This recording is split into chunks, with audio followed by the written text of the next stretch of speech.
بن حميدة شكري الزعلوني والتأهل في منطقة الكوكاكاف لنهائيات كأس العالم خب هايتي. الكرة الزعلوني غيث الزعلوني في أول لقاء بزي المنتخب الوطني التونسي ويربح المخالفة مباشرة. يسترجع الكرة غيث الزعلوني لاعب النادي الافريقي ياخذ فرصته مع المدرب صبري اللموشي في تنفيذ الخطيرة.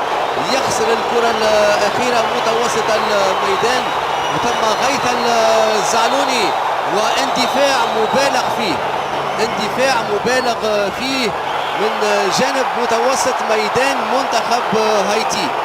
متوسط الميدان جون ريشير بيليغارد عفوا مرتكبة على ظهير المنتخب الوطني التونسي غيث الزعلوني. نشوف التدخل والانذار الموجه من حكم مردود ممتاز وفي مركز يعني ملائم مع امكانياته. اسماعيل الغربي جديد كرة من الجهة اليسرى عبر فورتون تذهب والناس من جديد المنتخب التونسي. وضعية تسلل، وضعية تسلل مش هدف، ثم وضعية تسلل معلنة ادم معروس. ثم غيث الزعلوني، غيث الزعلوني الياس السخيري، الياس السخيري. برشا وقت بالنسبة للمدرب صبري اللموشي مع زوج لقاءات ودية بنهاية ماي وشهر وحده غيث الزعلوني. غيث الزعلوني مباشرة خليل العياري، خليل العياري.